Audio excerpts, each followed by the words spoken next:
I thirst, I thirst, I thirst for souls, come to me. I thirst, I thirst, who will help bring them to me?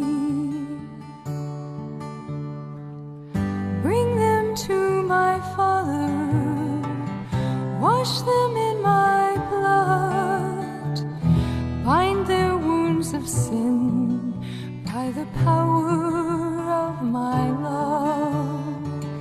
Tell them of my mercy, show to them my heart, pierced and ever broken, with love to impart.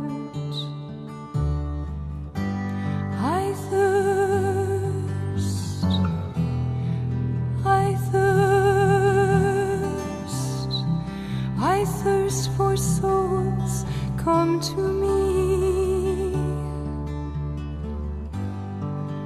I thirst, I thirst, who will help bring them to me?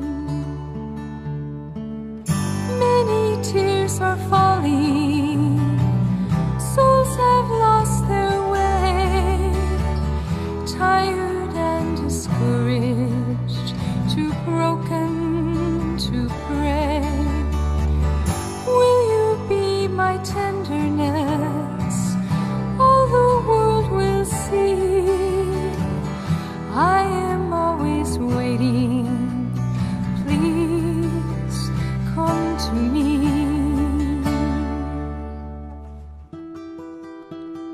Come to me, all you who labor and are heavy laden, and I will give you rest.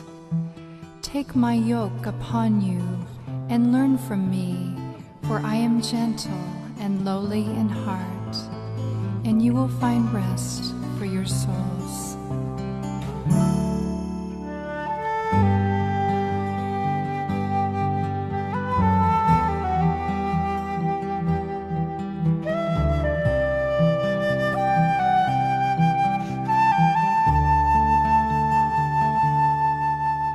I thirst.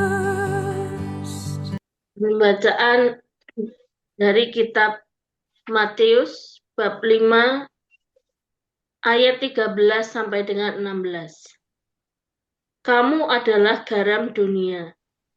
Jika garam itu menjadi tawar, dengan apakah ia diasinkan? Tidak ada lagi gunanya selain dibuang dan diinjak orang. Kamu adalah terang dunia. Kota yang terletak di atas gunung tidak mungkin tersembunyi.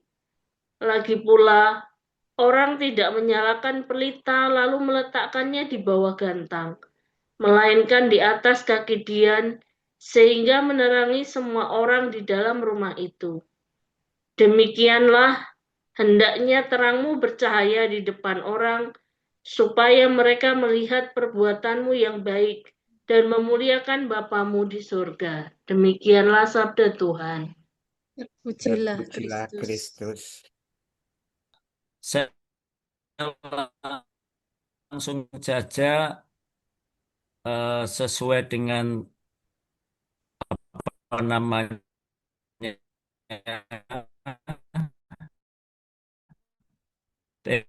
tema bulanan yang bagi kemuliaan Allah, di mana kita dipanggil menjadi garam dan terang. Garam itu kelihatan, tapi tidak kelihatan, tapi memberi rasa. Sementara terang itu kelihatan dan menunjukkan arah. Nah, yang menjadi itu hanya menumbuhkan kegerapan. Dan ini menjadi sesuatu yang relevan pada saat ini, terlebih di tengah kenyataan cukup orang keberatan dengan Paus Fransiskus. Dan mereka memprotes Paus, bahkan mengatakan Paus itu heretik. Paus Leo, sorry, bukan Paus Fransiskus, Paus Leo. Padahal Paus memilih Paus. Mengapa? Karena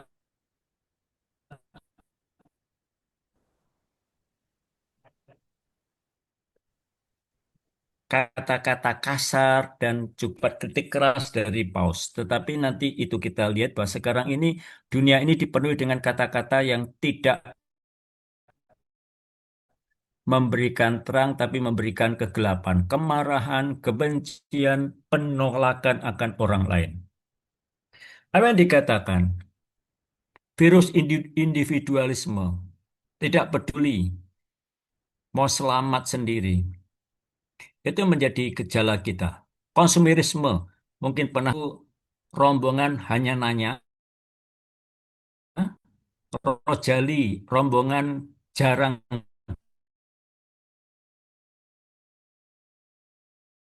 beli. Ini orang yang ngelider kan hanya nanya, Rojali, rombongan jarang beli. Ini yang terjadi, konsumerisme. Jadi orang itu rekreasi itu bukan ke pantai, bukan ke gunung, ke tempat apa namanya yang yang hijau, tetapi ke mall atau terpaan media. Ada istilah brain rot. Jadi media hasilnya adalah kita tuh makin bodoh, makin lamban dalam reaksi kita, dalam kata-kata kita makin lamban, makin tidak makin pinter, makin lamban. Orang tidak makin pinter, tapi makin bodoh. Terpaan media, bencana perang teror, perpecahan korupsi, yang dikatakan mimpi yang remuk. Itu dikatakan Paus Fransiskus dalam Fratelli Tutti, maupun mimpi yang remuk. Orang punya mimpi akan masa depan yang indah, masa depan yang cerah, tapi hasilnya hancur semuanya. Atau manipulasi kata orang mudah sekali eh, terpukau oleh omongan, tetapi tidak ada pembuktian. Atau kita tahu di Indonesia banyak orang terpengaruh oleh buzzer, dan buzzernya buzzer bayaran. Informasi tanpa kebijaksanaan. Kita tahu bahwa kita lebih terpukau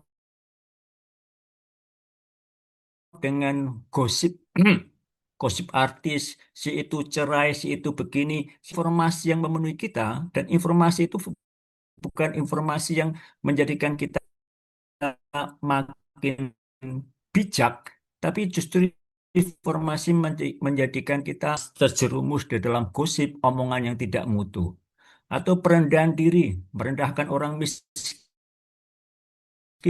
merendahkan orang kecil.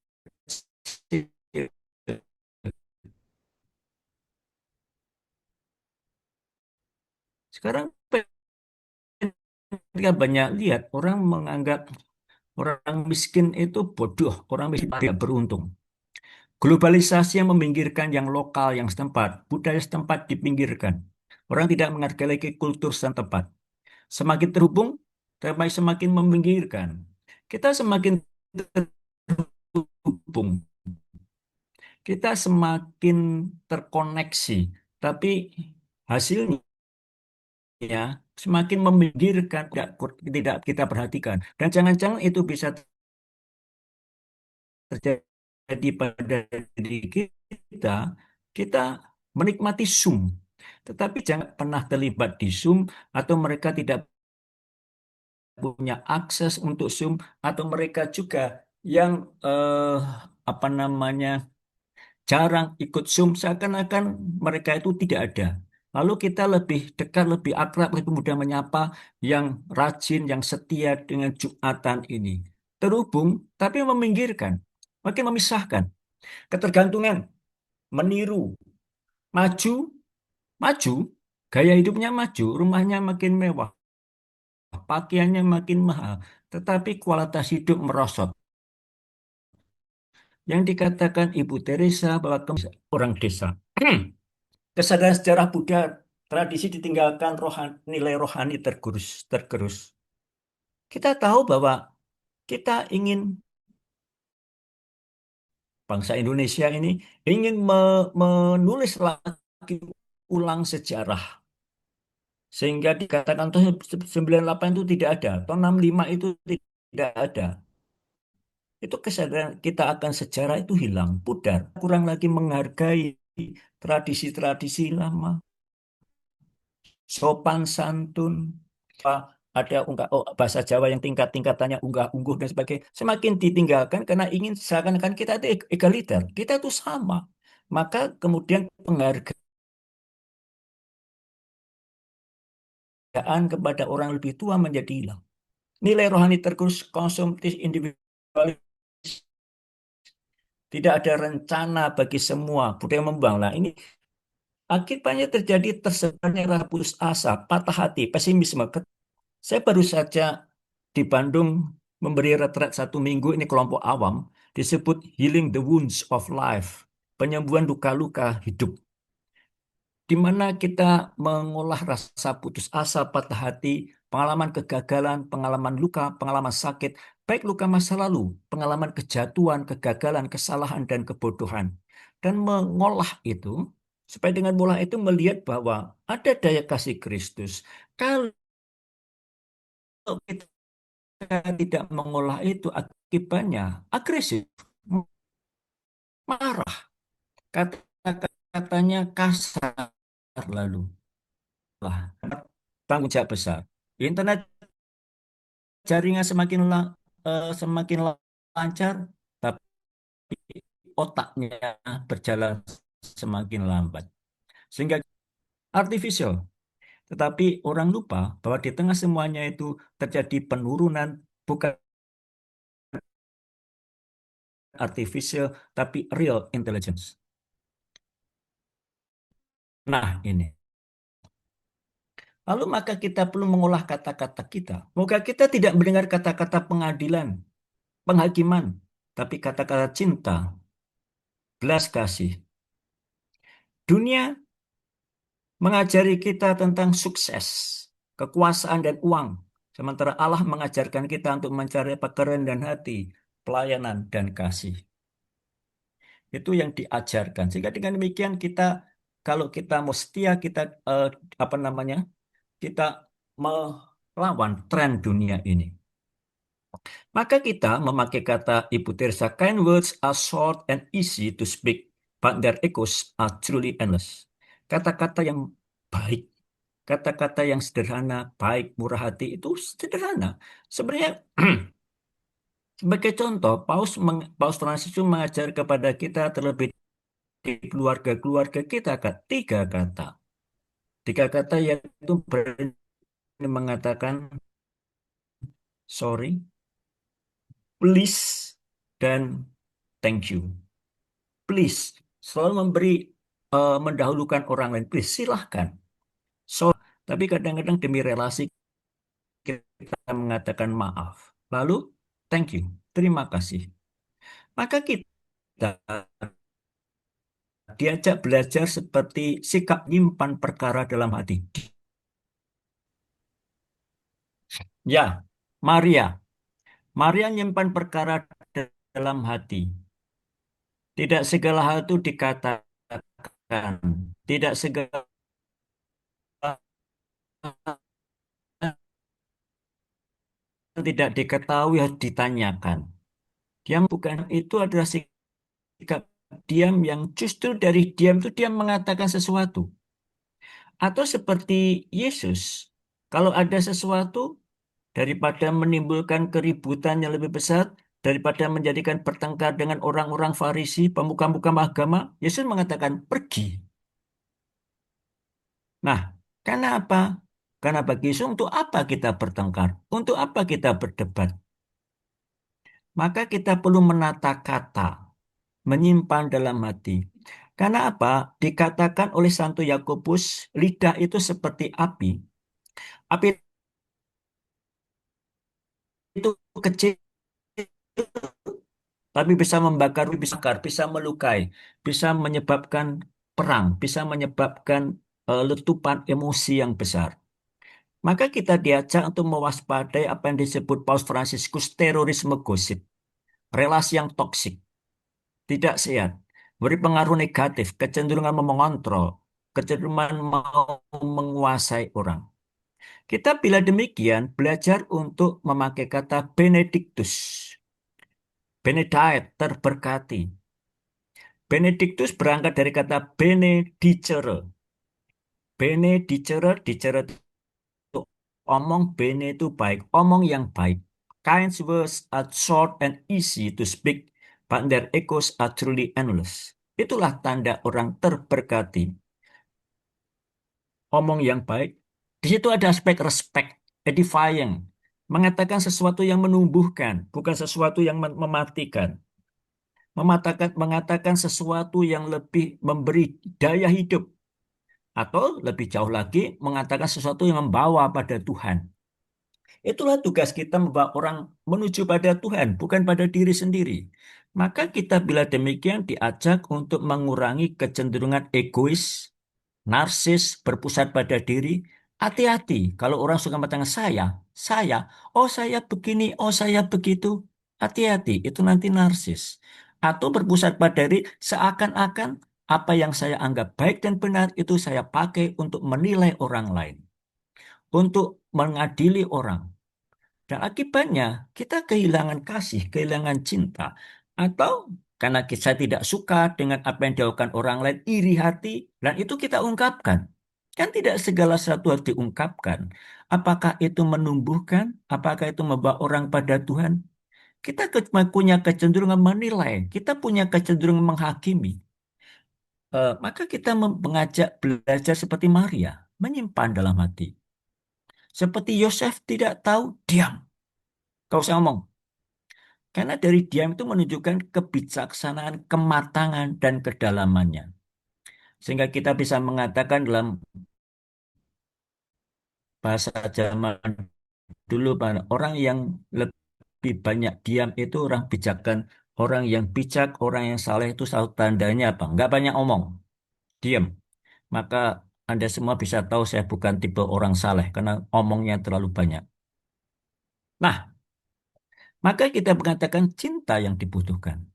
Hanyalah kasih yang dapat mengisi gap, kesenjangan, lubang. Lubang yang apa disebabkan oleh kebencian, kejahatan di dalam hati kita. Kalau kamu tidak, kamu hanya punya hati yang mengeras, kamu tidak bisa mencintai. Karena tidak katakan Paus Yohanes Paulus kedua, hati yang keras itu sebuah penjara, memenjarakan hidup kita, menjadikan kita tidak lagi melihat dan juga menghargai orang. Maka bila demikian, kita diajak menumbuhkan apa? Menumbuhkan keberanian untuk keluar. Memakai kata-kata Paus Yohanes Paus kedua dan Paus Fransiskus mengoleskan balsam cinta kasih kepada sesama. Keluar dari diri sendiri. Kita lebih peduli orang lain. Yang dikatakan keberanian untuk apa namanya berenang melawan arus. Keberanian untuk menjadi orang. Maka kita diajak menyalakan pelita harapan di tengah gelap dan pekat kehidupan. Menyatakan pelita harapan di tengah dunia yang gelap dan pekat ini. Membangun persaudaraan sejati, menjaga rumah kita bersama, common home, lingkungan, dan membangun rasa aman. Rasa aman itu rasa aman yang terkait dengan apa namanya, rasa aman dan nyaman terkait dengan relasi. Apakah relasi saya dengan orang lain itu menjadikan saya aman dan nyaman? Apakah relasi kita menjadikan kita relasi yang sehat atau tidak? Di situ ada kekayaan hati yang tumbuh dari kerendahan hati. Kekayaan hati. Bertumbuh dari kerendahan hati dan kerendahan itu apa? Kerendahan hati yang berangkat dari hati Yesus yang ditusuk oleh tombak. Hati yang dilukai. Apakah saya berani terluka? Seperti Yesus membiarkan diri terluka. Maka Ibu Teresa pun mengatakan cinta baru sejati kalau berani terluka. Kalau kita berpusat pada diri, kita ingin mengadili orang lain, menyalahkan orang lain, kita akan memakai kriteria yang kita anggap baik dan benar untuk mengadili orang lain. Itu berarti kita jangan-jangan tidak berani terluka. Karena kita masih berpusat pada diri. Bahkan dikatakan oleh bukan Paus, dikatakan oleh Vatikan beberapa tahun lalu masih di zamannya Paus Paulus kedua disebut narsisme spiritual. Orang yang berdoa, orang musala itu narsis. Karena dia memakai kriteria dirinya untuk menilai orang lain. Memakai kriteria dirinya untuk apa? Untuk mengadili orang. Kita ingat kisah dua orang yang di bait Allah berdoa, satunya orang Farisi, satunya pemungut cukai. Orang Farisi bangga dengan apa yang dilakukan. Saya sudah begini. Baik, memang betul dia melakukan itu semua. Tapi narsis, tapi sombong. Yesus lebih memuji doa pemungut cukai yang pendosa itu. Tuhan, kasihlah aku orang berdosa ini. Itu keberanian untuk mengakui terluka. Percaya bahwa Tuhan menyertai, betapapun rasanya gelap, muram, sakit, dan derita. Itulah martirium zaman sekarang. Dan semuanya itu berangkat dari pengalaman iman, sadar bahwa kita dicintai dan diselamatkan. Maka saya bermain kata, gracia bukan gratis, gracia, grata, gratis. Gracia itu rahmat, grata orang yang berrahmat, menyadari rahmat, dan tanda bahwa orang itu sadar akan adanya rahmat adalah apa? Gratis, murah hati. Semakin seseorang murah hati, semakin dia sadar bahwa segalanya adalah rahmat. Maka kerabat kerja Ibu Teresa kalau tidak murah hati itu berarti dia tidak gagal menghidupi dan menyadari akan eh, adanya rahmat. Nah, kita tuh rapuh, maka membutuhkan kasih Allah. Saya memakai kutipan Santa Teresa Lisieux, ini patronnya Ibu Teresa, bahkan kesayangannya Ibu Teresa. Bahkan ini juga kesayangannya Paus Fransiskus. Paus Fransiskus tidak punya devosi, tidak sangat devosi pada Ignatius. Paus Fransiskus devosinya pada Santo Yosef dan Santa Teresa Lisieux. Menjadi kecil, bahkan Santa Teresa itu menempatkan diri sebagai mainan. Tuhan, aku ingin menjadi mainanmu. Kau pakai terserah, kau tendang-tendang, kau banting, tidak apa-apa. Maka sadar, saya itu di hadapan Allah tidak sempurna. Oleh karena itu, saya membutuhkan rahmat Allah. Karena sadar, saya itu tidak sempurna. Saya itu rapuh. Oleh karena itu, kita diajak membangun harapan di tengah pergulatan. Apalagi kita jubileum ini. Selalu ada alasan untuk kecewa. Selalu ada alasan untuk kehilangan harapan. Seperti Abraham. Abraham mendapatkan janji anak sebanyak bintang di langit, pasir di lautan. Tapi apakah itu didapatkan? Tidak. Dia menunggu lama sekali seakan-akan putus asa. Kapan? Tidak ada tanda-tanda sampai Sarah itu semakin tua. Maka Abraham dan Sarah membuat skenario mengambil Hagar sebagai istri dan lahirlah Ismail. Tapi Allah mengatakan bukan dari itu, anak dari Sarah. Kapan? Tidak ada jawaban dari Tuhan. Akhirnya betul setelah sekian lama menunggu, Sarah hamil dan melahirkan Ishak. Dan ketika Ishak sudah mulai beranjak dewasa, apa yang terjadi? Allah meminta anak itu dikorbankan. Walaupun tidak masuk akal, walaupun seakan-akan itu mengecewakan, namun Abraham mengatakan, ya sudah, kalau ini kehendak Tuhan sudah. Maka Abraham berharap juga dan itu tidak mudah. Maka harapan dan kesabaran itu berjalan sejajar dan beriringan. Maka dikatakan terkait dengan jubileum ini, Paus Fransiskus mengatakan, orang yang punya harapan tandanya adalah sabar. Orang sabar itu menunjukkan dia masih punya harapan. Karena apa? Situasi tidak pernah selalu terjadi seperti yang diharapkan. Ekspektasi tidak pernah terjadi. Situasi tidak senantiasa baik-baik saja, namun dia sabar menghadapi itu, sabar dengan kerapuhan, sabar dengan kekurangan, dan itulah orang yang berharap. Maka kita diajak ada kesejajaran antara iman, harapan, dan kasih. Tanpa harapan, iman dan kasih tidak bertumbuh. Karena orang akan mengalami kegagalan mentok. Kepercayaan, Ibu Teresa mengalami kekosongan dan kekeringan. seakan-akan Tuhan tidak ada. Tapi kasih seakan-akan dia terus-menerus, seakan-akan apa yang dikatakan melayani orang miskin tidak berkurang tuh. Orang miskin itu ada itu. Mereka sudah dilayani itu malah tidak berterima kasih tuh. Dan itulah kekuatan harapan. Sudah jalani saja. Dan tanpa harapan, iman dan kasih pun tidak akan ternyatakan dengan baik. Maka dari gelap terbitlah terang. Kita sadar kegelapan adalah persiapan akan terang yang besar. Santo Yohanes Salib, ketika Ibu Teresa mengalami kegelapan malam gelap kekeringan, pembimbing rohaninya, Pater Yosef Neuner, meminta dia membaca tulisan Santo Yohanes Salib, seorang Karmelit yang menulis tentang malam gelap padang gurun. Dan dari situ Ibu Teresa belajar itu. Dan dari situ lewat bacaan akan Santo Yohanes Salib dan juga bimbingan rohani dari Pater Neuner itu. Maka ketika Pater Yosef Neuner itu meninggal usianya 110, itu menjadi apa namanya MC itu meminta khusus sesuatu MC supaya ada memberi penghormatan khusus kepada Pater Yosef Neuner itu. Dan Pater Yosef Neuner itulah menemani Ibu Teresa bergulat sampai Ibu Teresa membaca Santo Yohanes Salib, sampai Ibu Teresa berani mengatakan, Tuhan, berilah saya kegelapan yang lebih gelap, kekeringan yang lebih kering. Nah, kalau kita melihat bahwa Ibu Teresa mendapat panggilan Come Be My Light, maka kita melihat seperti dikatakan Santo Yohanes Paus kedua, kegelapan hanya dapat terhalau oleh terang. Kebencian hanya dapat dikalahkan oleh cinta. Maka Ibu Teresa eh, dipanggil Kampi Malait. Bukan besarnya dan bukan banyaknya perbuatan. Setia pada jalan sempit, setia pada jalan kecil. Ibu Teresa hal itu belajar dari Santa Teresa Lisieux, Teresa kanak-kanak Yesus. Karena kita tidak mencari kisah sukses, namun langkah kesetiaan. Tuhan memanggil kita bukan untuk sukses, melainkan untuk setia. Maka itu mengajak kita memiliki kesabaran dan ketekunan.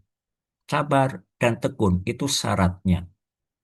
Gembira karena diberi kesempatan menghadapi tantangan, menghadapi salib. Cinta baru sejati kalau berani terluka. Sehingga kalau kita mengalami perjuangan, harus mengalami pergulatan.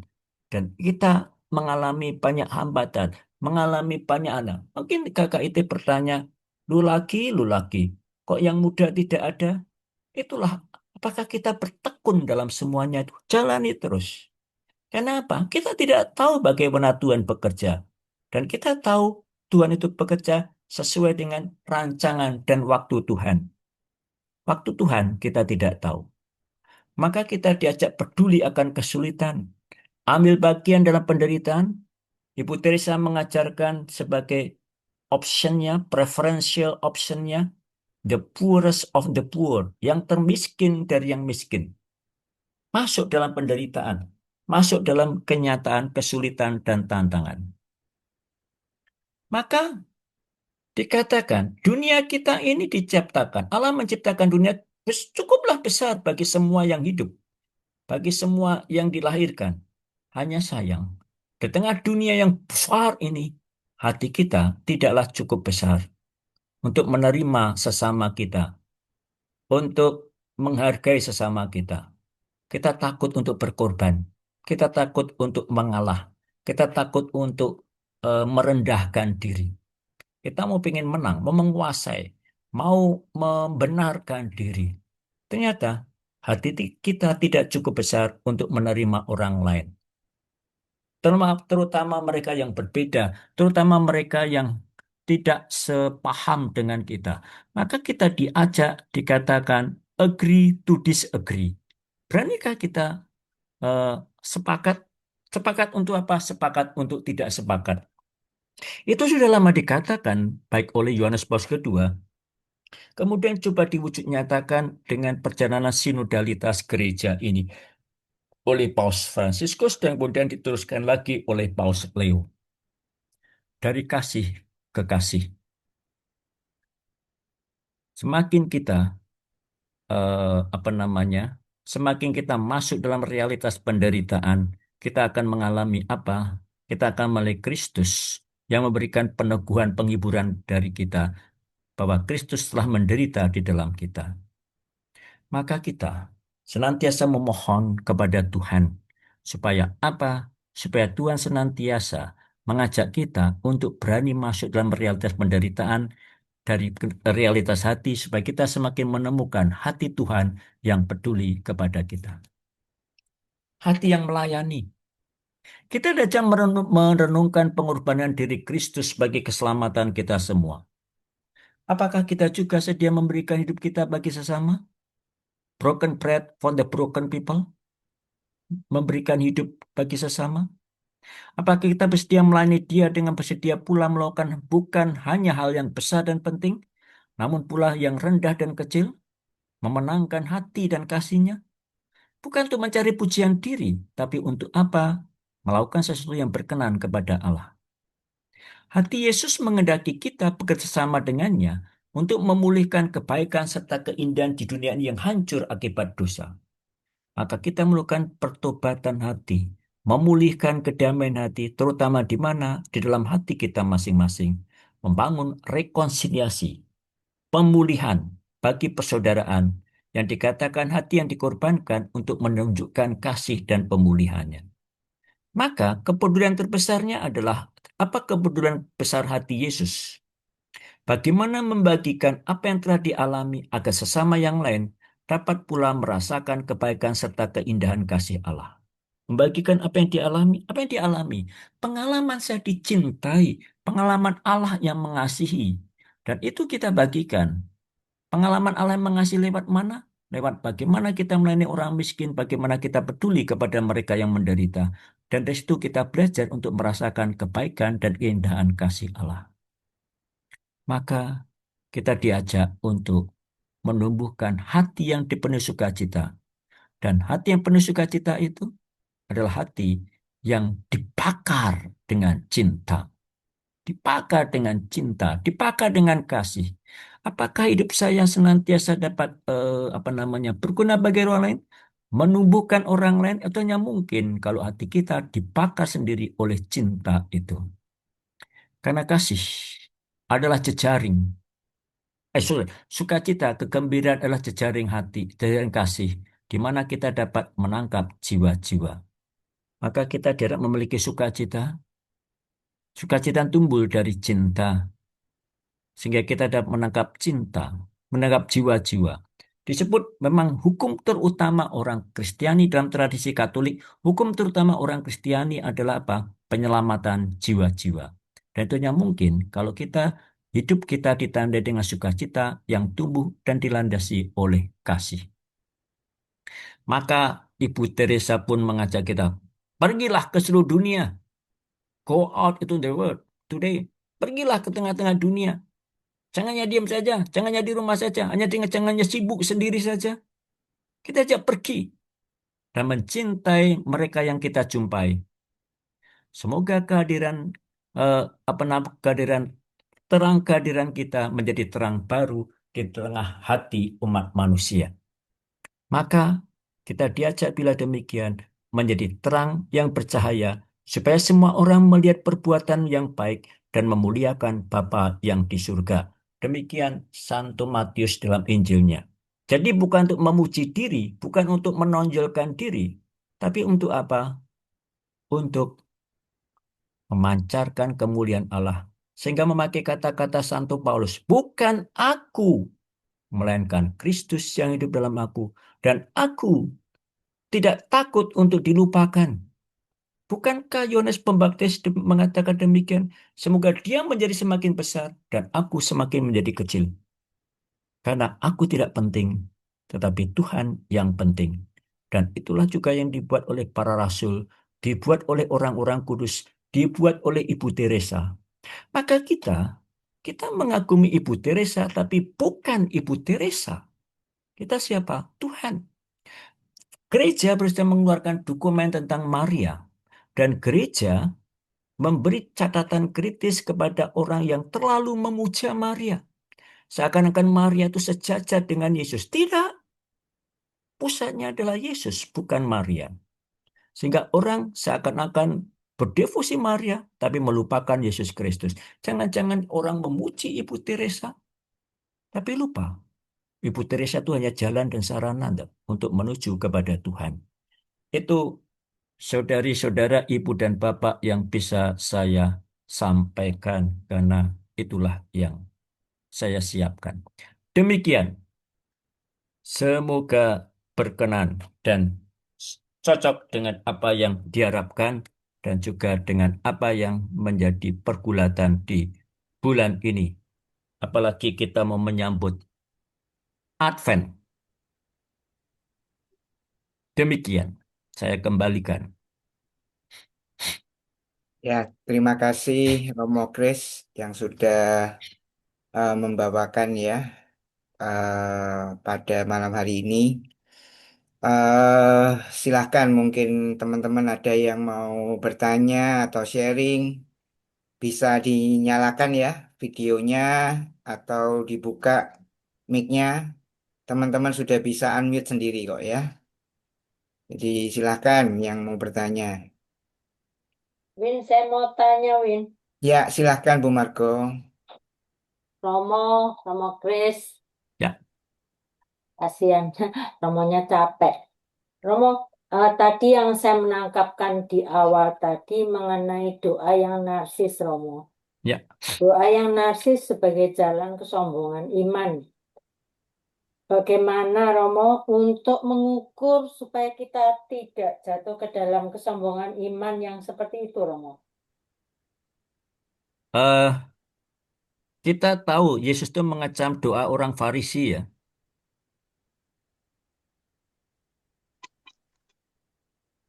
Mengecam doa orang Farisi yang membanggakan diri. Saya sudah begini, saya sudah begitu, dan sebagainya. Saya membaca sepuluhan, saya berdoa begini dan doa begitu. Yesus lalu mengatakan, Yesus lebih memuji doa apa mengucapkan, Tuhan kasihlah aku orang berdosa ini. Kita pertama-tama berdoa sadar bahwa saya itu pendosa loh. Saya tuh lemah loh. Jadi menyombongkan diri, membanggakan diri. Diketahui Tuhan. Saya sudah sekian tahun ikut KKIT. Wah, Tuhan mengatakan enggak peduli. Saya berdiri begini. Enggak peduli. Saya tiap hari cuma, tapi kita sadar kita itu lemah, kita tuh rapuh, kita berdosa. Dan di hadapan Allah kita bukan siapa-siapa. Maka narsisme spiritual itu adalah sebuah sikap di mana orang membanggakan diri, menonjolkan diri, di mana orang merasa saya sudah beres, di mana saya sudah baik, di mana saya sudah melakukan ini dan melakukan itu. Lalu kita sombong seakan-akan itu sudah oke. Maka kita ingat di dalam perayaan Ekaristi, perayaan Ekaristi selalu memulai dengan mengatakan apa, Umar? Saya mengaku. Saya mengaku. Jadi Tuhan kasihlah kami.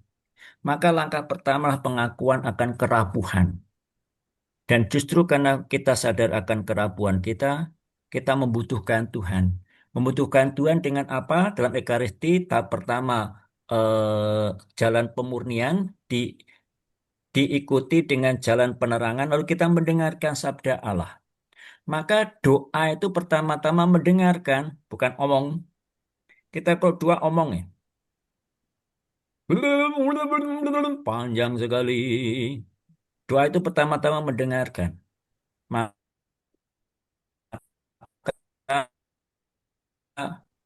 meditasi hening. Apakah mendengarkan itu menyenangkan? Tidak.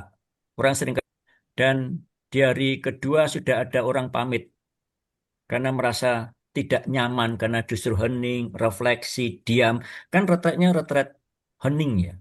Retret diam, tidak banyak omong, lebih sibuk sendiri, dan ternyata itu tidak menyenangkan. Maka langkah kedua adalah langkah pertama menyadari kelemahan kekurangan, langkah kedua mendengarkan. Mendengarkan sabda Tuhan, maka keakraban dengan kitab suci, tapi bukan untuk menghafalkan kitab suci, Nah, kita bukan orang Kristen penghalang. Banyak orang membawa Maria kepada Yesus. Lalu mereka mengatakan, itu ibumu ada di luar. Apa jawab Yesus? Siapakah ibuku? Siapakah saudaraku, saudariku? Semua orang yang melakukan kehendak Allah dan mendengarkan sabda Allah dan melakukan, dialah ibuku, dialah saudaraku, dan dialah saudariku. Seakan-akan Yesus menolak Maria.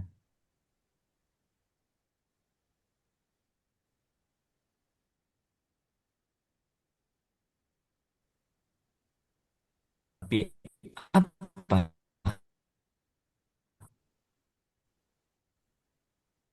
Kesatuan dengan Tuhan. Tetapi apakah kesatuan dengan Tuhan itu mudah? Tidak. Santo Paulus itu sendiri mengatakan Tuhan memberi duri dalam dagingku. Jadi Paulus, apalagi saya, makin banyak durinya. Tuhan itu memberi duri dalam dagingku. Supaya saya tuh lemah, saya tuh rapuh.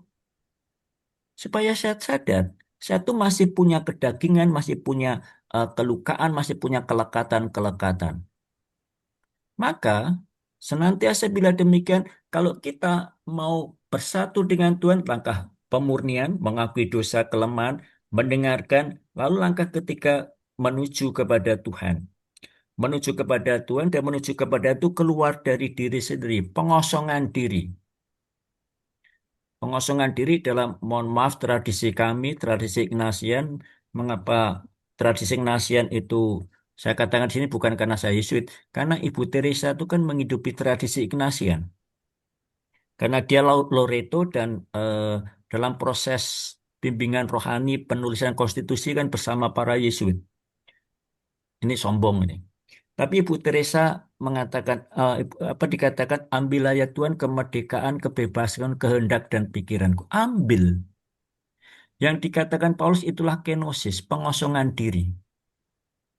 Pengosongan diri. Sehingga dia menanggalkan kealahannya. Demikian dikatakan Paulus, Yesus menanggalkan kealahannya. Seakan-akan kealahan itu tidak penting. Menjadi sama seperti kita dalam segala hal, kecuali dalam hal dosa. Itu kurang lebih demikian. Maka kita berdoa bukan untuk mencari ketenangan dan kenyamanan diri. Tidak. Puncak doa kita bukan kena ketenangan dan kenyaman. Puncak doa kita adalah relationship. Dan relationship itu dalam pengalaman Ibu Teresa dengan pengalaman banyak orang suci ditandai dengan kegelapan. Membiarkan kita kosong, sepi. Dan Ibu Teresa mengalami itu lama.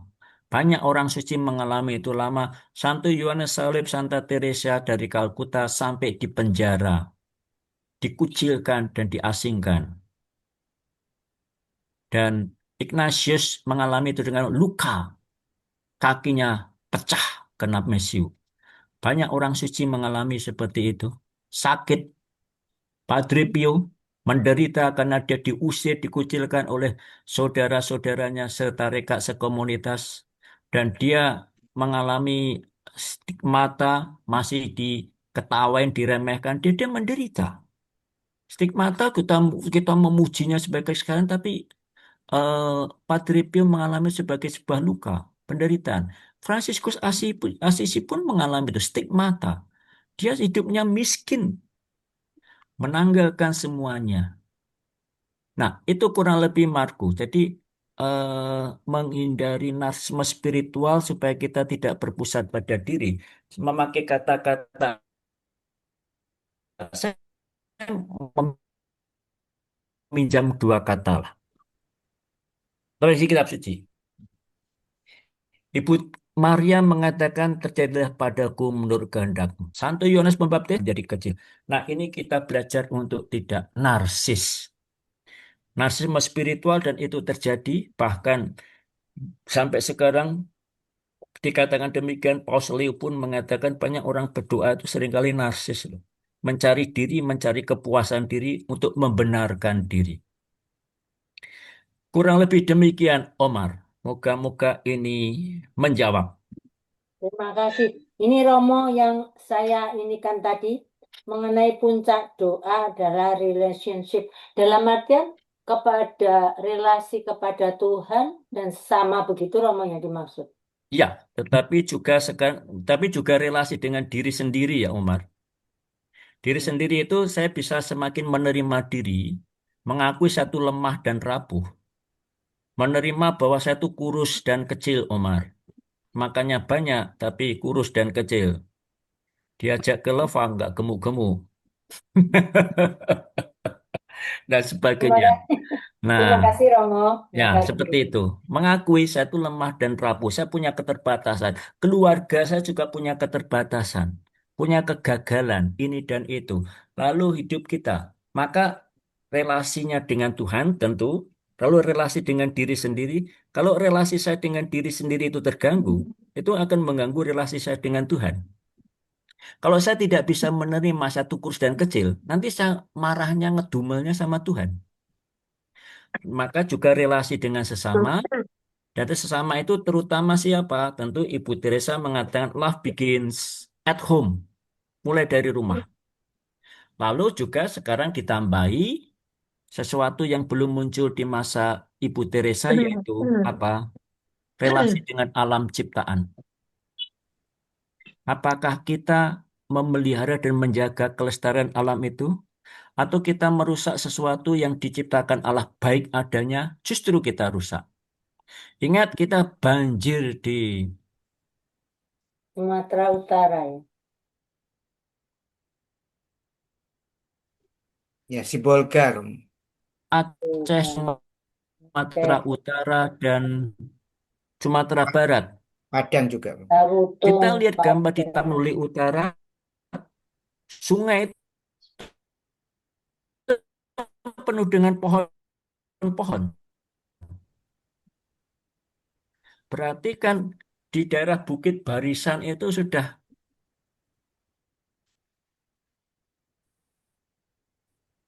dihancurkan, pohon dihancurkan. Kata ada banjir jadi kita tanyakan mengapa banjir? Karena hujannya deras.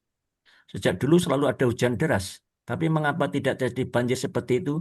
Itu terjadi karena apa? Karena kita tidak memelihara alam ini. Kita tidak memelihara bumi ini.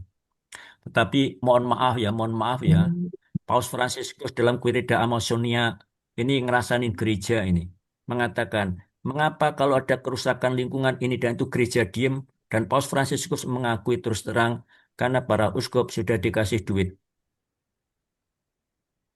Nah, itu diakui sendiri oleh Paus loh. Pemimpin gereja dikasih duit sehingga diem. Justru tidak mengkritik adanya perusakan alam. Maka realistis, karena Paus sendiri mengakui dan Paus Leo juga mengatakan bahwa korupsi di dalam gereja itu juga besar. Maka kita doakan orang seperti kami-kami ini ya, seperti saya ini ya, didoakan nih. Bisa korupsi, bisa membuat ini, bisa tidak peduli. Demikian, Omar. Terima kasih Romo. Mudah-mudahan ini menjawab. Terima kasih. Sama-sama. Oke, terima kasih ya Bu Margo, Romo. Terima kasih. Ini kelihatannya Bu Eli sudah siap. Silakan Bu Eli kalau mau bertanya atau sharing. Malam Romo Kris. Selamat malam. Romo, kadang-kadang kalau tadi kan mengatakan kalau kita menceritakan diri kita kan kesannya jadi sombong ya Romo. Tapi bagaimana ya Romo, kadang-kadang kan kita menceritakan tuh ingin supaya orang Ya, tahu bahwa kasih Allah itu menyertai kita, atau mungkin karena eh, Tuhan ingin mengutus kita untuk berbuat sesuatu, kan akhirnya kita pas cerita juga ke orang ya Romo ya. ya, Misalkan contoh sederhana ya, contoh misalkan eh saya itu kan dulu pernah waktu masih di Cikarang itu kadang-kadang saya enggak tahu, kadang-kadang malam pernah itu kejadian beberapa kali ya Romo. Malam itu tiba-tiba jam 9 gitu kan, kok saya harus menuju ke mana, ke lingkungan yang ada, yang enggak punya gitu loh Pak. Maksudnya malam-malam terus tiba-tiba ya saya ajak teman aja. Saya beli beras, saya beli susu, kemudian malam-malam saya ajak teman, terus saya telepon ke wilayah lingkungan itu yang jauh, kira-kira setengah jam lebih naik mobil, jam 10 kira-kira sampai di tempat lingkungan. Dan saya mengatakan sama ketua lingkungan, ada umatmu yang miskin enggak? Bilang gitu kan. Terus kemudian, oh langsung ditunjukkan ke si A itu, keluarga itu yang miskin. Dan anehnya di situ setelah jam 10 kira-kira dibuka, saya kaget, ibu itu gendong bayi umur 10 bulan yang kayak nggak ada tenaganya, tinggal tulang kulit, dua anaknya lagi ngelitak di lantai. Nah, terus ditanya, ternyata suaminya kerja di Tanjung Priok, pulangnya hari Sabtu. Padahal saya ke sana itu hari Rabu. Terus kemudian singkat kata saya bawa ke rumah sakit besoknya, tapi teman saya yang eh, apa yang ngurusin di rumah sakit ternyata memang kurang gizi, dan ibu itu cerita bahwa di saat dia tidak punya beras sama sekali, saya bisa malam itu datang bawa beras dan susu gitu. Nah, saya itu cerita itu tidak pernah lupa, selalu saya ceritakan ke teman bahwa itu Tuhan tuh kadang-kadang mengutus kita, tapi kita itu peka apa enggak gitu. Nah, itu apakah itu sombong ya Romo ya? Pertama-tama, tidak menceritakan bahwa saya membawa beras, tetapi Tuhan itu menggerakkan, tidak menyebut saya ya, Iya, menyebutkan orang, saya bilang kok tiba-tiba sering gitu gitu. menggerakkan orang untuk apa? Ah, Kenapa untuk Romo? tiba-tiba bertanya, katanya ketua lingkungan, oh orang itu ternyata keluarga itu memang miskin dan sebagainya. Tetapi Iya. lebih menceritakan bagaimana Tuhan bekerja, bukan saya, bukan Iya, saya yang iya. bekerja. Nah, karena apa? Nanti seakan-akan itu tanda petik prestasi, ya. Ibu Teresa itu kan jarang mengatakan saya tuh, tapi Hmm. mengatakan bagaimana, misalnya sebagai contoh ya, ini mohon maaf spontan saja ya. Ibu Teresa sedang naik bis, ya bis di Kalkuta. Oh, tiba-tiba ada pengemis melihat dia dan pengemis itu memandang Ibu Teresa. Pengemis itu bertanya, apakah kamu Suster Teresa? Ibu Teresa, oh iya saya Suster Teresa. Kenapa? Lalu pengemis itu mengatakan, boleh nggak saya kali ini membayari ongkos bismu? Padahal Ibu Teresa mungkin bersama 3 atau 4 orang suster. Nah, tapi kan kamu nggak duitmu aja, nggak apa-apa. Setidaknya sekali seumur hidup saya pernah membayari ongkos bismu. Itu sudah saya bersyukur. Baik, maka Ibu Teresa tidak pakai Putus, putus Romo. hitungan. Kalau ada kita ada orang mau berbuat baik, kita jangan menghambat orang berbuat baik. Lalu kamu miskin itu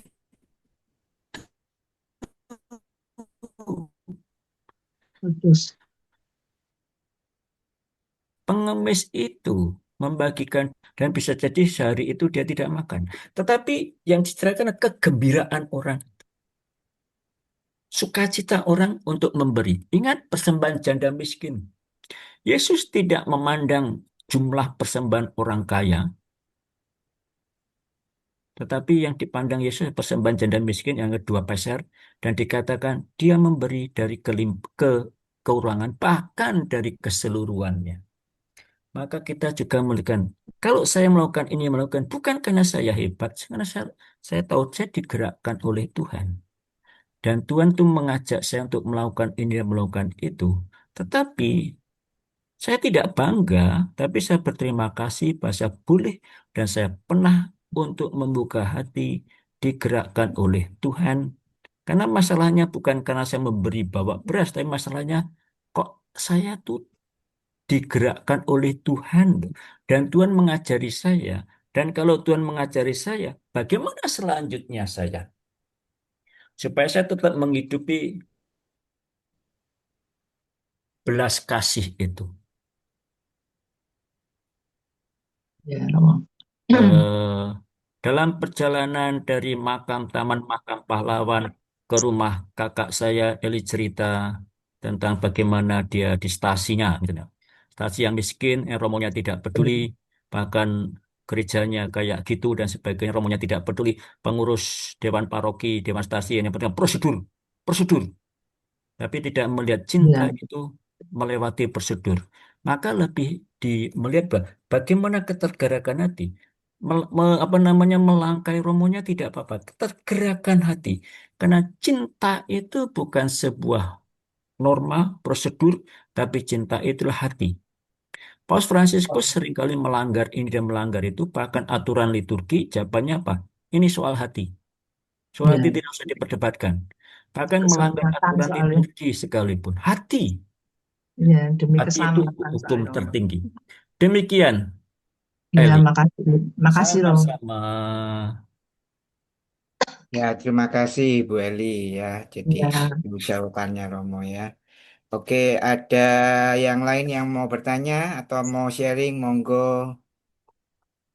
Ada dari yang muda mungkin. Siapa ini? Yunita. Nah, ini Yunita. Yunita, silahkan kalau mau sharing atau bertanya. Ada Pak Tommy juga ya. Ada Amel. Nah, ini ada Sita dari Surabaya ya. Ada Bu Nini. Ayo, monggo, silakan. Bu Koni ini sudah siap rasanya. Belum. Belum ya, oke. Ya, kalau dari Romo tadi, Amel, wah, Amel itu bertanya itu, saya grogi loh Amel bertanya itu. ya, Jadi tadi aku di hari ini awal, nggak nanya, biar nggak Ya, grogi. Mau. oh, mau sharing aja, Mel. nanti saya kabur loh Mel. Enggak, Nah, aku nggak mau bikin Mokis grogi, aku diem hari ini. Oh, Dia silent. jadi dari awal tadi Romo kan bilang ya, ternyata dengan kata-kata itu banyak membuat dunia ini semakin gelap gitu, Romo. Ya, ya, saya mengakui juga lah, mungkin banyak orang terluka ada, dengan ada kata-kata saya yang sering melukai ya, entah itu kayak eh, orang orang-orang Surabaya itu ya. Bonek, bonek. bonek. Nah, ya mungkin bukan dengan kata-kata yang kisruh itu, tapi ya Ya, tidak sengaja gitu Romo. Tapi ya benar memang. ya, Kadang kata-kata itu menyakitkan Romo gitu. Jadi hari ini saya terrefleksi bahwa hanya dengan kata-kata aja bisa kita tidak bisa menjadi ini ya, bisa menjadi terang atau bisa menjadi gelap, membawa awan gelap gitu Romo. Jadi ya, iya ya, hal yang sederhana. Dan kalau kita lihat sekarang Cina dan Jepang kan itu juga gara-gara kata-kata Romo. ya. Sehingga menyebabkan ketegangan yang luar biasa gitu ya. Oke, itu mungkin sharing saya Romo. Malam ini mendengar Romo Chris eh, ya sebaiknya dengan kata-kata itu saya membawa kasih, membawa cinta gitu ya. Terima kasih Romo Chris malam ini. Oke, siapa lagi yang ini Rosa nih? Rosa nih. Sama-sama. Itu semua loh. Ya, Ya, terima kasih Winadi. ya, Ya sama ya, tadi Romo mengatakan bahwa kita itu membawa terang itu bisa melalui perbuatan, melalui kata-kata ya, tadi benedicere. Ternyata juga bisa selain juga eh, membawa damai ya. Jadi contohnya misalnya menjadi terang lewat benedicere, mengucap kata syukur, tidak mengeluh, memuji, bukan mengkritik, destruktif, memberi penguatan pada orang yang rapuh, mendoakan orang yang menyakiti kita, menyampaikan kata damai dalam konflik, mengatakan Tuhan memberkati dengan hati tulus, menghindari gosip dan hoaks itu utamanya di situ. Terima kasih atas pencerahannya dari Romo Kris bahwa tidak hanya perbuatan saja, jadi terang bersinar lewat perbuatan itu jelas ya. Nah, kehadiran yang membawa damai dan juga perkataan baik atau benedicere. Terima kasih Romo Kris atas pencerahannya. Sama-sama. Dan benedicere tetapi perlu dikatakan, nah itu tradisi Dominikan kan predikare. ya, oke. Terima kasih. Ya, Diwartakan. Diwartakan tidak hanya dengan kata-kata, oleh sikap hidup kita orang. oke. Ya, terima kasih Romo Perbuatanmu Kris. yang baik. Ya. Ya, terima kasih Romo. Oke, memancarkan siapa cinta lagi? Tuhan. Terima kasih. Ayo, Yunita, silakan.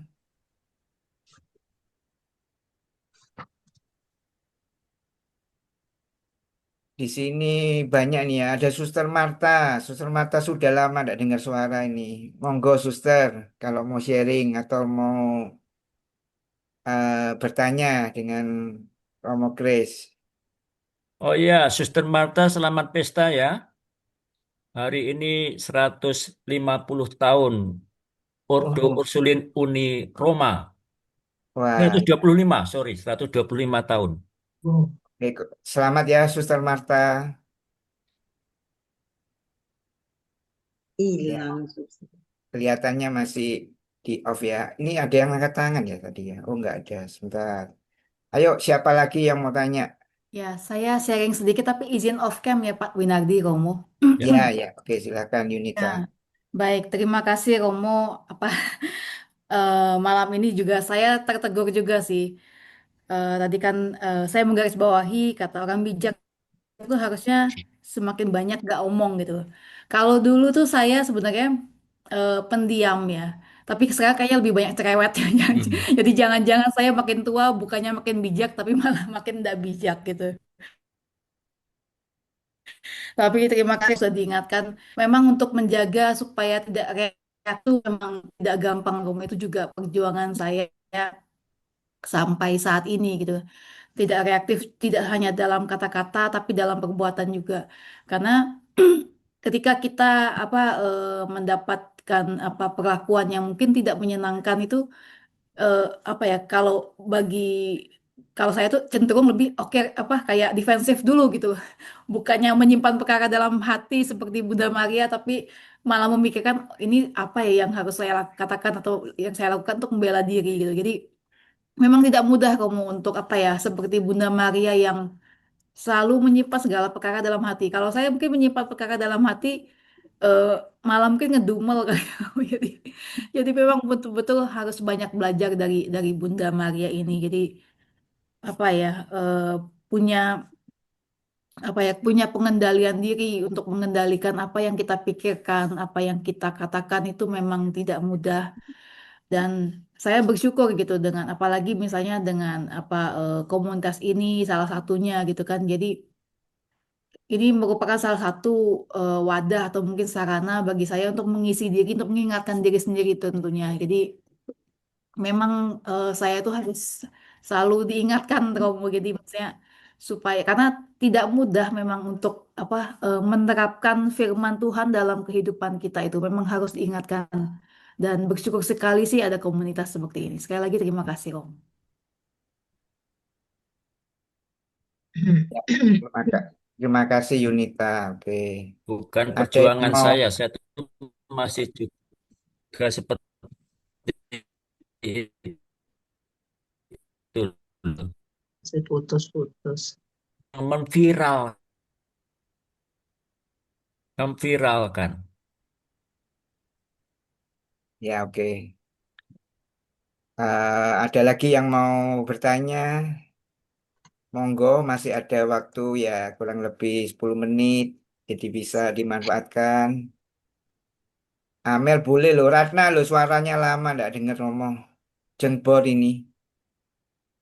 Ada yang angkat tangan. Siapa yang angkat tangannya?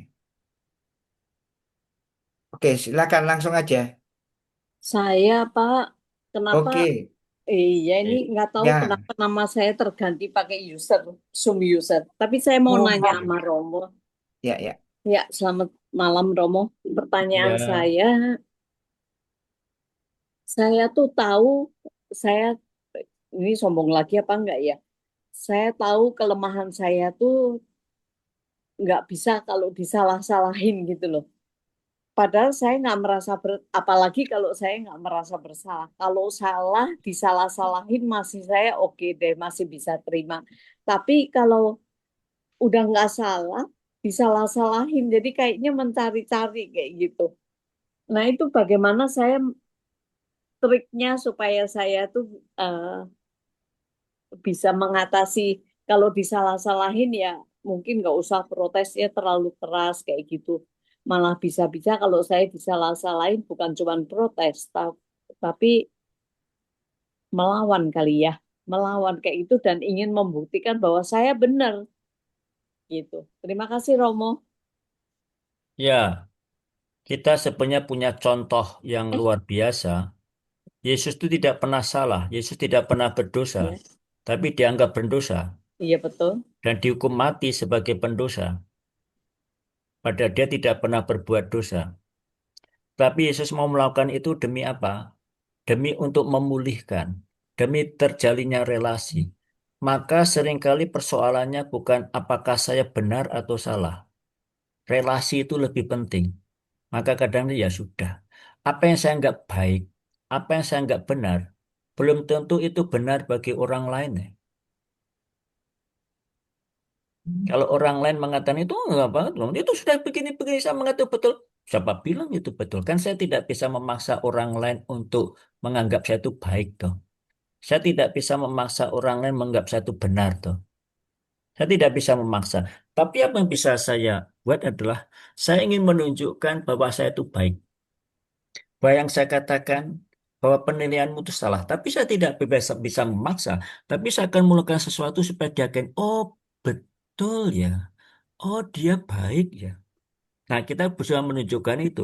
Dan itu dengan cara apa? Ketekunan dan terus menerus. Saya memakai contoh demikian ya. Itu seperti batu ya. Batu yang keras itu kalau selalu ditetesi air di tempat yang sama, maka di tempat itu akan ada cekungan ini.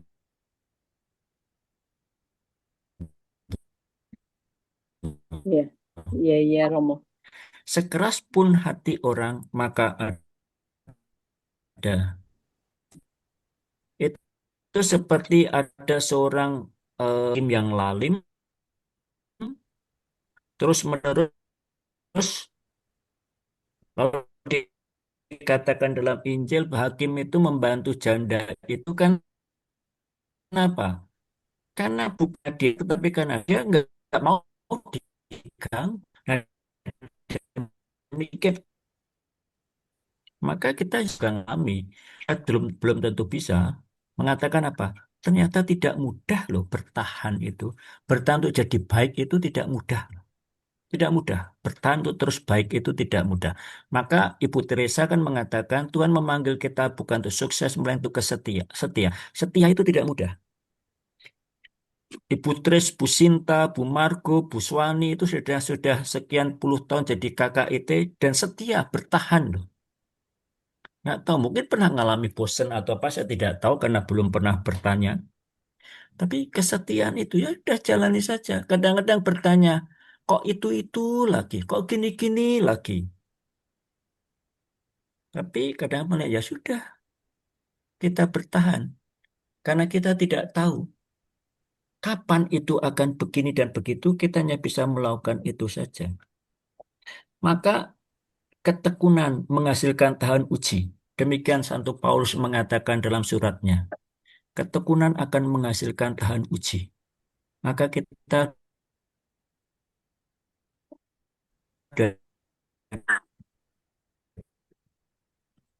dan ketekunan saja.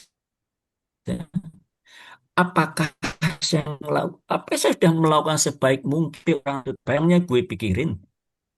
Tidak mudah ya, Bu. Dan mengatakan tidak mudah karena saya sendiri juga tahu bahwa itu tidak mudah juga bagi saya. Ya, karena saya itu juga orang berdosa ya.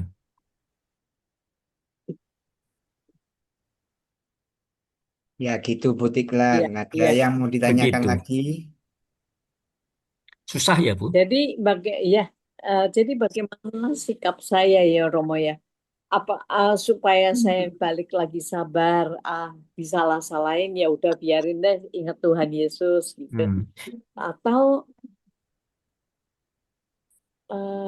bukannya untuk merubah dia, tapi juga kan kita harus menjadi semakin lama semakin baik gitu loh Romo. Ya, Eh, jawaban spontan ya, Bu. Ya, Kita harus tahu juga situasi diri saya. Kalau batas kesabaran saya sudah mau tipis, iya, saya cenderung mau marah. iya, lalu saya menarik diri. Di dalam bahasa kitab suci kan Tuhan mengatakan pergi, undur diri. Waktunya belum tiba. Demikian bahasa Injil Yohanes. Saatnya belum tiba. Ya sudah, kita mundur dulu saja. Lihat, karena mohon maaf dalam bahasa radio zaman dulu ya, kita akan mencari frekuensi dan gelombang. Ya. Saya mengatakan sesuatu tapi gelombangnya tidak pas, maka tidak sampai. Tetapi bisa jadi gelombangnya pas tapi cuacanya jelek, maka suaranya kesek kesek kesek kesek kesek kesek. Juga tidak jelas. Maka kita juga menyesuaikan frekuensi dan gelombang. Apakah frekuensi saya dan gelombang saya dengan dia itu baik atau tidak, pas atau tidak. Kalaupun pas, pertanyaannya cuacanya lagi baik atau tidak, cuaca orang baik atau tidak. Maka tidak ada sebuah rumus baku karena relasi itu sebuah seni ya. Kadang-kadang kita melakukan itu, kadang-kadang mundur, tahan diri dulu. Lalu cari jalan, cari celah sendiri bagaimana. Dan itu membutuhkan seperti dalam bahasa celah kitab suci, Iya, iya. Saya ngerti, Romo. cerdik seperti ular, Ular tulus seperti di merpati. merpati. Iya, Tidak marah ini, dipancing, terpancing oleh kemarahan dan kejengkelan. iya. Iya, Romo. Itu saya lakukan tuh, saya mundur dulu. Tapi kok ada suara suara di hati saya seolah-olah saya udah memaafkan. Saya memaafkan dan istilahnya memaafkan, tapi saya mengundurkan diri tadi mungkin ya Ya, karena banyak ya. kita harus tahu situasi dan kondisi diri lah, keterbatasan diri ya. Saya akan mengatakan saya bukan orang suci kok. Saya bukan orang Iya. suci. Saya bukan orang suci. Saya masih orang yang kurang sabar. Maka kalau saya diminta menemani romo-romo tua di Iya. Kristonta, karena itu Tuhan yang mengatakan Tuhan dan itu kita memang sabar. Maka Iya. itu saat kita belajar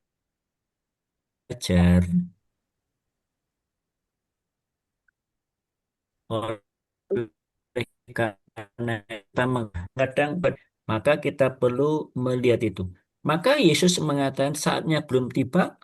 Nah, dia dulu mundur dulu. Nanti pada saat sehingga dia wafat di hari Paskah. Dia mencari momen yang pas. Saatnya belum tiba. Melihat dulu. Maka kita juga perlu menjadi bijak oleh karena itu. Dan menjadi bijak supaya apa? Supaya kita menghindari situasi yang lebih buruk yang terjadi. Iya. Daripada saya ngotot gini, malah situasinya malah makin buruk, yang ngapain? Tapi Malah kita, lucunya ya, Mo, karena saya merasa eh, mula-mula saya merasa bersalah, merasa berdosa karena saya mundur diri tadi. Saya merasa, aduh, kok kayaknya nggak tulus. Maksudnya nggak Hmm. tulus itu relasi jadi adem sih, tapi saya nggak tulus kayak gitu. Ya, pertanyaannya adalah perasaan itu, pikiran itu dari roh baik atau dari roh jahat? Roh baik atau roh jahat. Itulah saya bingung, Mo. Ya, Apakah saya bingungnya itu loh. Kalau saya mundur, tapi justru saya itu merasa damai sejahtera loh. Udahlah, nggak usah apa ya, deket dulu. Sampai merasakan damai. Tapi ada lagi di dalam hati tuh kayak semacam teguran itu, kamu nih nggak tulus. Kamu ngomong mengampuni, tapi nyatanya eh, Tidak melupakan. nggak ya. apa saya berubahnya tuh udah mundur itu tadi loh, Romo. Ya. Eh, tetapi begini, yang Iya. kan bukan saya Hah? mundur untuk pergi itu. Saya Iya. mundur sementara. itu berarti kita melihat kalau memakai bahasa saatnya belum tiba. Ya kita mundur dulu saja. Nanti kita jadi mundur bukan untuk lari, bukan untuk pergi, tapi mundur untuk melihat situasinya. Karena apa? Kita kan ingin membuat sesuatu yang lebih baik. Kalau yang kita Betul. lakukan menjadi sesuatu yang tidak baik, malah terjadi pertengkaran, malah terjadi perselisihan, malah terjadi keributan, ya sudah, kita tunggu dulu saja. Itu yang perlu kita eh, lihat dan juga kita perlu menyadari bahwa hmm, kalau kita perlu menyadari bahwa apa yang kita lakukan kan demi kebaikan bersama, bukan kebaikan saya saja, kebaikan bersama. Dan kalau yang saya lakukan itu saya ngotot melakukan itu menjadikan situasi malah terjadi ketegangan, Ya. menjadi apa namanya kisruh pertengkaran, yang ngapain? Maka ya sudah, mundur dulu saja. Nanti saatnya Mundur. kita mulai lagi. Iya Itu dong. Oke, eh, bertanda terima kasih kutip banyak. bermain. Iya, Tidak mudah dan ini hanya prinsip umum, tetapi ibu sendiri kita yang semua di tengah situasi-situasi itu yang tahu persis kapan saya mundur, kapan saya untuk maju, kapan saya untuk berbuat, kapan untuk menahan diri dulu. iya Romo. Terima kasih Sama-sama, banyak. sama-sama, Terima kasih. Ya, terima sama-sama. kasih Terima kasih Romo, Pak Wi. terima kasih Bu Tiklan ya. Iya, terima kasih. Waktunya sudah jam 9, kita juga kasihan ya, Romo juga rasanya capek juga karena habis dari Bandung langsung ke Bekasi dan memberikan kita. Terima kasih Romo sudah setia dan itu merupakan sesuatu yang indah yang Romo berikan pada kami malam hari ini. Ya, semoga dengan perjumpaan ya malam ini kita semakin menerangi ya. Yang tiga iman itu. Ya, kita semakin menerangi dunia yang ya kita ngomong ini sudah gelap gitu ya. Jadi kita mau menerangi dunia yang sudah gelap. Dan kalau kita nanti mendengarkan lagu dari Mother Teresa, Come Be My Light, tadi yang Romo juga garis bawahi ya. Kita juga mau membawa menjadi terang ya. Dan terang itu adalah terangnya Tuhan Yesus ya, bukan terangnya kita yang kita bagikan kepada sesama. Maka kita akan akhiri dengan sebuah lagu Come Be My Light ya.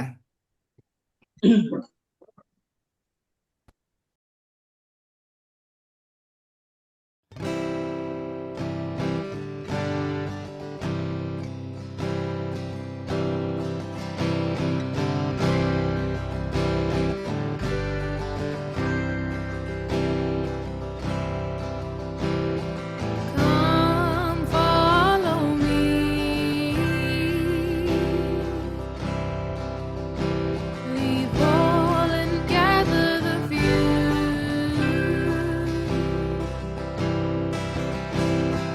Come live my life. Will you refuse? Will you refuse? Come carry me into the dark of the pole. Come be my light. Come be my love. Come carry me into the darkest of holes. Come be my light. Come be my light. Lord, I am unworthy. This I feel is beyond me. Lord, I am afraid. Is it me that you dream? you